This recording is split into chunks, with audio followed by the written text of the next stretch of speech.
Kembali menyapa Anda di program Bible Everyday. Kita akan belajar bersama-sama Daniel pasal yang ke-11.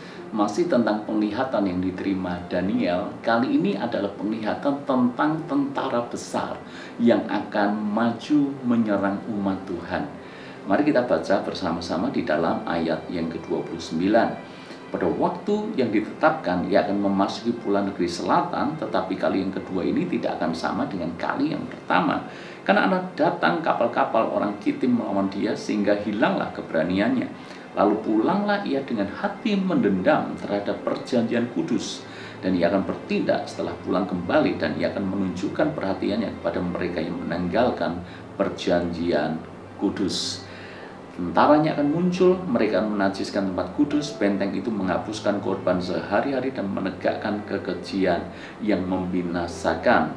Dan orang-orang berlaku fasik terhadap perjanjian akan dibujuknya sampai murtad dengan kata-kata licin.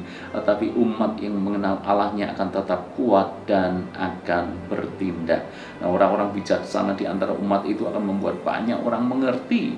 Tetapi untuk beberapa waktu lamanya mereka jatuh oleh karena pedang dan api, oleh karena ditawan dan dirampas. Sementara jatuh mereka mendapat pertolongan sedikit, dan banyak orang akan menggabungkan diri kepada mereka secara berpura-pura. Sebagian dari orang-orang bijaksana itu akan jatuh, sebab dengan demikian diadakan pengujian, penyaringan, dan pemurnian di antara mereka sampai pada akhir zaman, sebab akhir zaman itu belum mencapai waktu yang telah ditetapkan. Jadi memang Tuhan mengizinkan musuh, Tuhan mengizinkan tentara-tentara menyerang umatnya. Dan saudara-saudara, kenapa Tuhan mengizinkan?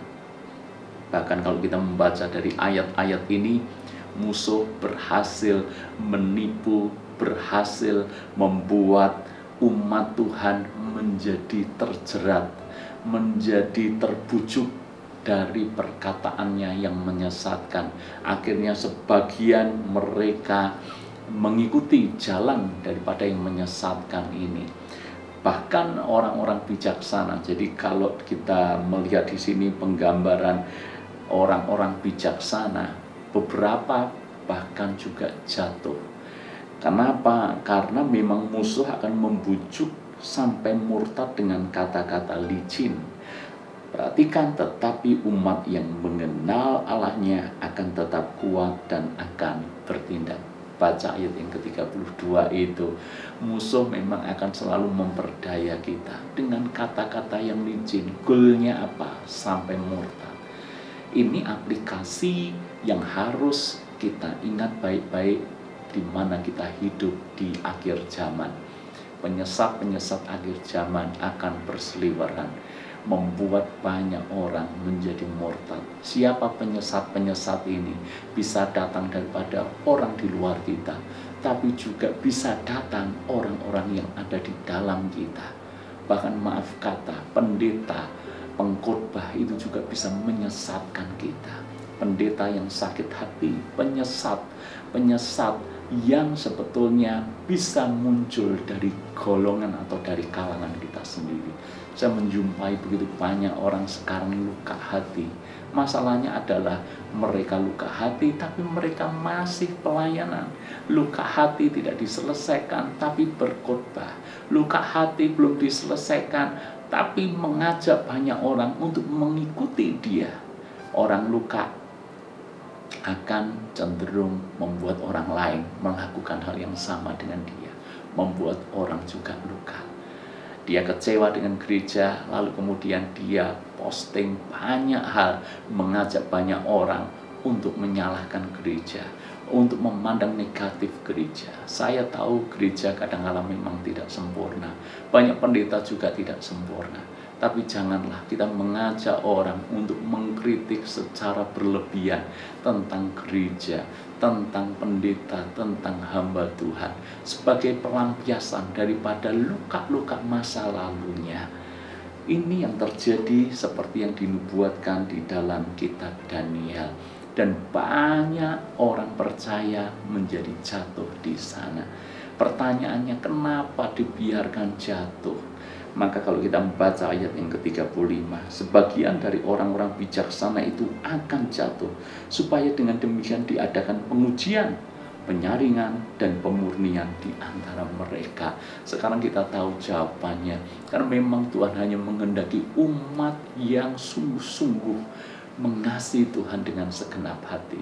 Karena itu akan diizinkan penyaringan, karena diizinkan ujian, diizinkan pemurnian.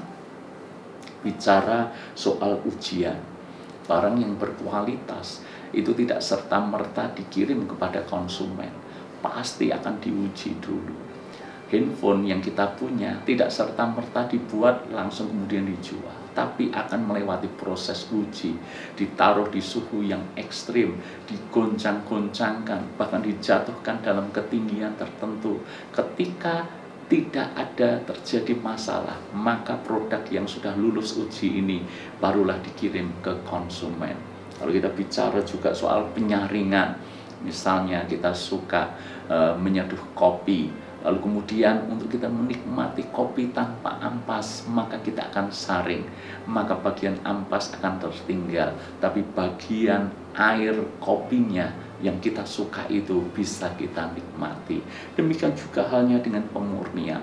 Untuk menemukan emas murni, maka yang dilakukan adalah memanaskan emas itu, memurnikan itu, sehingga kotoran-kotoran yang selama ini melekat pada emas itu akan terpisahkan dengan sendirinya.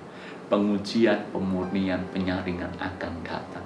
Melalui apa? Melalui keadaan bisa. Keadaan yang buruk, keadaan yang sulit, keadaan yang susah. Apakah itu membuat kita bertahan di masa sulit, ataukah membuat kita menyerah dan kemudian kita meninggalkan Tuhan? Kemudian melalui penyesat-penyesat yang tadi sempat saya singgung, itu juga bisa. Tapi intinya kita semuanya pasti satu kali akan diuji, kita akan dimurnikan, dan kita akan disaring. Pertanyaannya besar buat kita semuanya. Ketika pemurnian itu datang, apakah kita didapati Tuhan seperti emas murni? Ketika masa penyaringan itu datang, apakah kita didapati orang-orang yang memang kuat? Ketika ujian itu datang, apakah kita didapati orang-orang yang lolos uji, orang-orang yang berbobot, punya kualitas, orang-orang yang menyukakan hati Tuhan? Ujian akan datang, pastikan Anda berkemenangan. Tuhan berkati.